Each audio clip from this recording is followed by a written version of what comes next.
Hello! Welcome to another episode of Todd Playing Video Games. Today I'm playing AI Dungeon again. We're going to continue the adventures of Todd the Wizard and June and July in the Kingdom of Goodspot. Last time we played, we defeated the big bad evil wizard guy, Varian the wizard, the keeper of the domain of the place that we went to and killed him and took all his things. And so I was curious. So when we look at the context of our last action, we can see that it loaded 35% of our total context, and that is largely because I'm using GPT-4, which gives you on the highest level tier 2,000 context tokens for free, and I'm not doing anything more than the free. And it's weird to say free because you are paying the $50 a month for this tier. So I guess you get 2,000 tokens per turn, per action, included with the $50 a month fee. So if you can increase this and it will spend tokens. You can increase it, not tokens, credits. It'll use credits. So you can increase it as high as 12,800 tokens, which it won't charge you for that many if you don't use that many, but it'll charge you for as many as you use. Okay.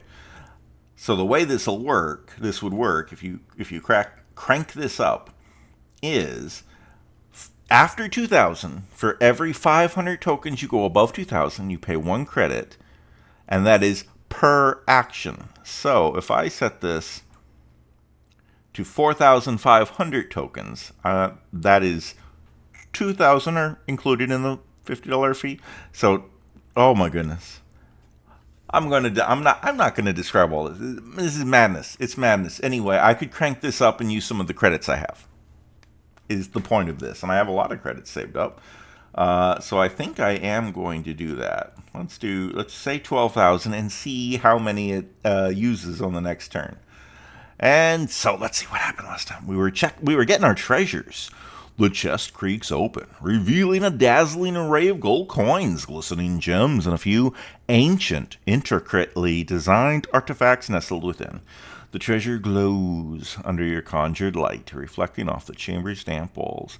June kneels beside the chest, her eyes sparkling despite herself. Seems like the rumors were true after all, she murmurs, picking up a beautiful emerald-studded dagger. All right, so story-wise, you, June, and July loot the treasures and travel, and leave the dungeon, leave the cave. I think it was the cave. You travel to the nearest village. Okay, let's try to get the story moving on to a new adventure. And now I just want to see, view the context. How much are we using? Well, it was 100%. It all fit, which makes sense. Okay. We're using 4,685 tokens. So it would have charged us for 2,685 as far as the number of credits that it used. And I have a bunch of credits because you get a bunch of credits every month along with that, package. And then presumably if you ran out of them, you can buy more of them for extra money. But we're not doing that right now. Here it tells you I have 5,931 credits. So I could use those to have better context with ChatGPT-4 without paying any extra money, at least until I run out of them. So let's go ahead and, let's just leave it at 2,000 for now and go from here. Yeah, it sounds good. Okay, so we travel to the nearest village. The village of Elderwood emerges from the misty forest, its quaint houses and cobblestone paths inviting after the dark confines of the cave. A light drizzle dapples your robes as you make your way down the winding path, the weight of the treasure chest shared between you and your companions. Villagers eye you with curiosity and awe, whispers trailing in your wakes as you approach the bustling market square. Okay. Are we going to try to sell the loot? Is that what's happening? I'm cool with that. That sounds like a fine thing to do. In the village of Elderwood. You say, have either of you been to Elderwood before? Let's see what they say. July chuckles, her boisterous voice breaking the village's tranquility. Been here once, Totto. Almost broke the inn's door trying to get Choppy inside. So that's the half orc. July is the half orc barbarian. June smirks, her eyes scanning the market stalls. Sounds about right. Let's hope you behave this time, July. We need to find an appraiser for these treasures. Okay, we're going to get an appraiser. You say, welp, here's the market. Let's look for someone with a funny eyepiece magnifier thing. Let's look for someone with a funny eyepiece magnifier thing, because that person is clearly an appraiser for looking at diamonds and gemstones up close. July points to, I probably shouldn't do that. I shouldn't have done that motion. July points to a grizzled old dwarf with a thick beard, a monocle gleaming in his left eye as he inspects a gemstone. That guy looks like our Mark, she says with a grin. The dwarf's workshop is cluttered with trinkets and tools, the faint smell of metal and parchment filling the air. June nods, her gaze intent. Let's get this over with. We don't want to be here all day. Okay, it's painted a really good picture of this dwarf workshop. Let's try to get, speaking of picture, let's try to get it to AI generate us a picture. Okay, dwarf workshop ran by a dwarf male who is old and grizzled and has a thick beard and a monocle in his left eye that he is using to inspect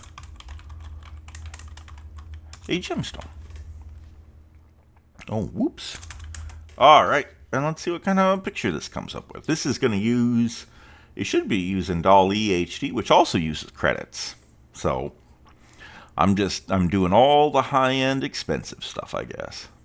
Actually not, because I turned the context link back down, but oh well. And just because you're using a lot of credits doesn't mean it's fast. There we go. Oh, hey. That's interesting. Is that a monocle? Because he's holding it up to his face with the little handle thingy on the lens. I guess it's a monocle. Anyway, it's a cool picture. He's a cool looking dwarf guy. All right. Boop, boop, boop, boop. And so we go over to the dwarf's workshop. And I say, hail and well met to thee, mine dwarf gentleman, sir. Hail and well met to thee. I'm just as awkward in AI Dungeon as I am in real life. The dwarf looks up from his workbench, adjusting his monocle with a grunt. Hail yourself, wizard, he replies, eyeing you with a mix of curiosity and suspicion. What brings the likes of ye to me humble workshop?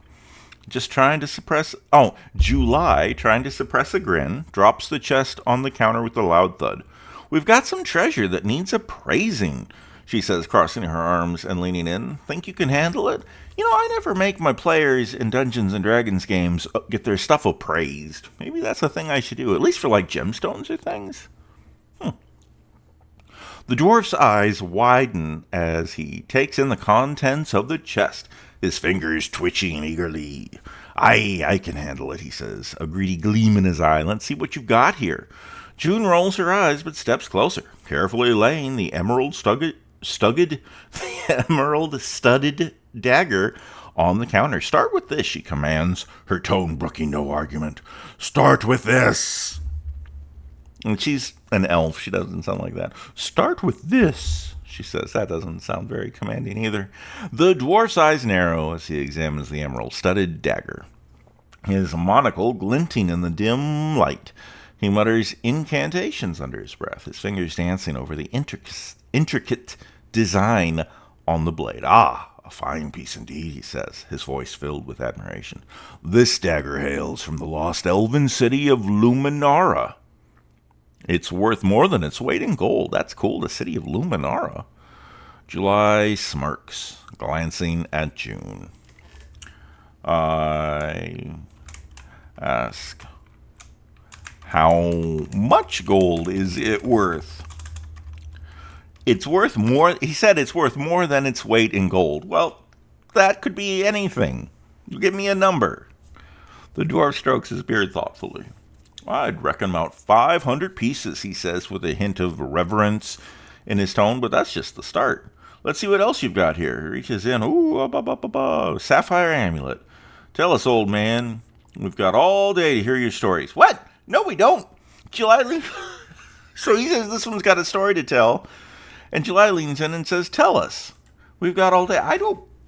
That's not really what I had planned on this adventure being. Just listening to an old dwarf tell us stories about our loot, but okay. The dwarf chuckles. The sound deep and gravelly. This sapphire amulet, he begins, holding it up to catch the flickering light, was crafted by the sorceress Alaria during the Age of Shadows. It's said to enhance the wearer's magical abilities, making even a novice spellcaster formidable. June snorts, her arms crossed. Sounds like something Todd could use, she says, a sly smile playing on her lips. I say, yup, it sure does.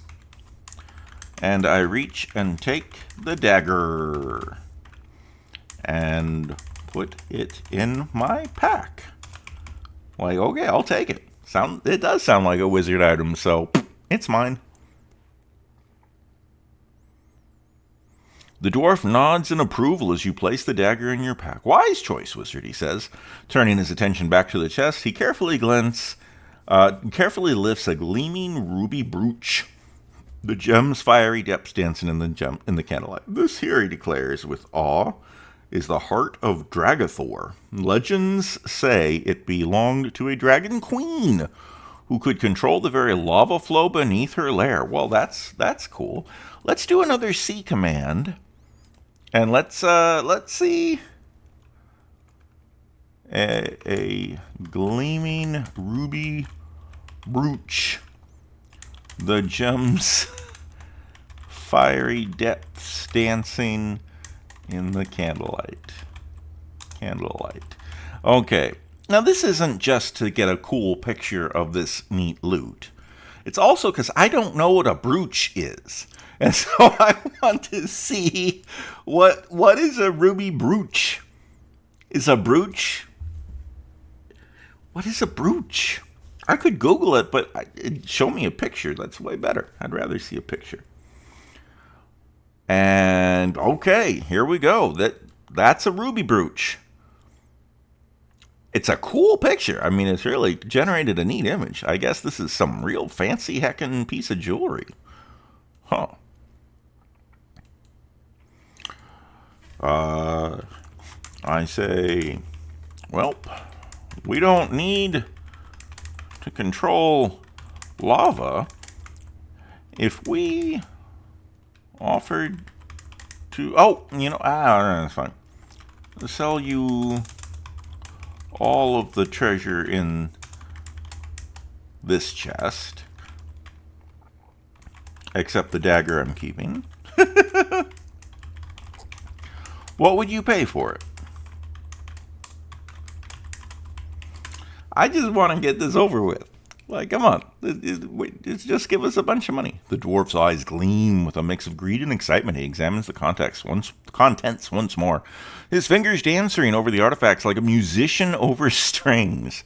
You drive a hard bargain, wizard, he mutters, scratching his beard. For the entirety minus the dagger, I'd offer you 2,000 gold pieces. July raises an eyebrow, a sly grin spreading across her face. That's a lot of coin, Totto. I say, yep, it sure is. I think we should take the deal. I should take the offer. What do you ladies think? Boop, boop, boop. I get their buy-in, and then maybe we could go kill a thing. Come on, guys.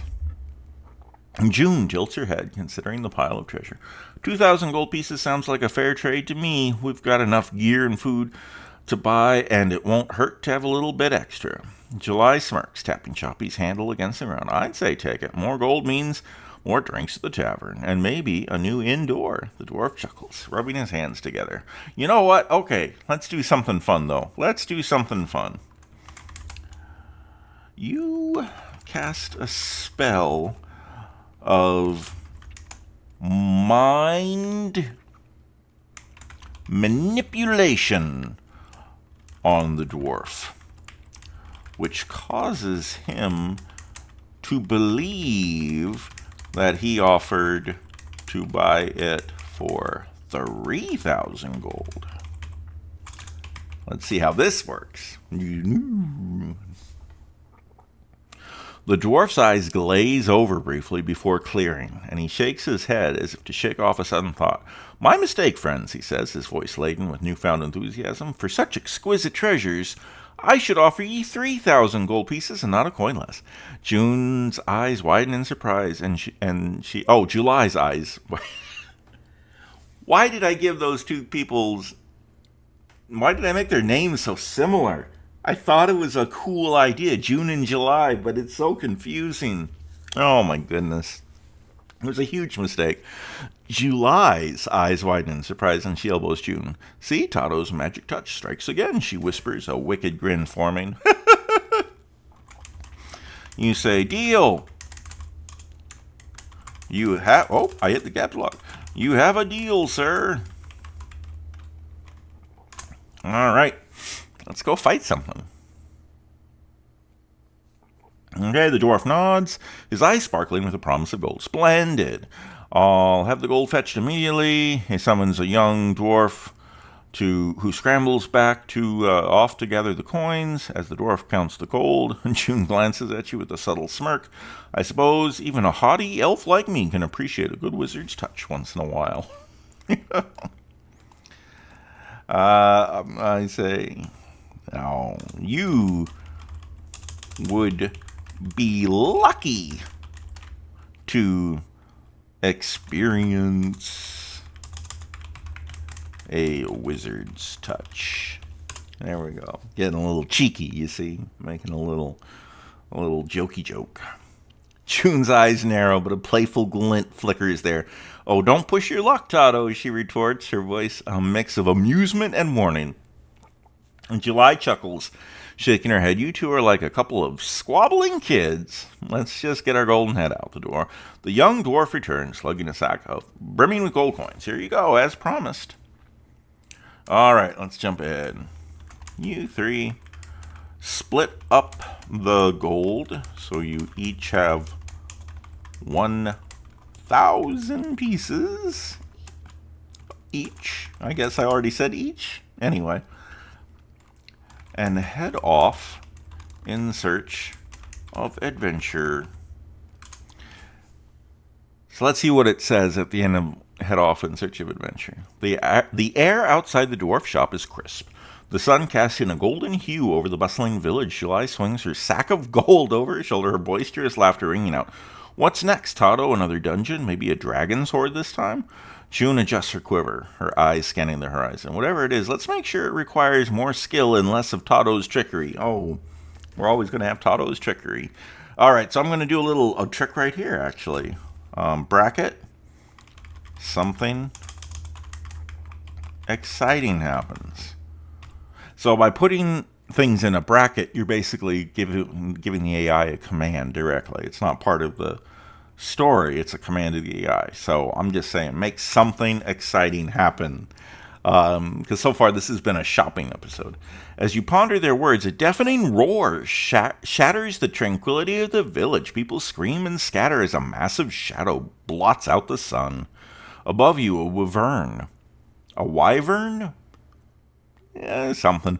It scales a sickening shade of green, and its eyes, burning with malice, descends upon the village square. The beast's maw opens, revealing rows of dagger-like teeth, and a stream of acrid greenish bile spews forth, sizzling upon the cobblestones where it lands. We've got a wyvern battle! It's like a small dragon fight. All right, that's exciting. It's attacking the village. We're going to be big-time heroes. But I'm going to end the episode right here. We're going to fight the wyvern in our next episode. Thank you for watching, everybody. We'll play again soon. Thank you and good night.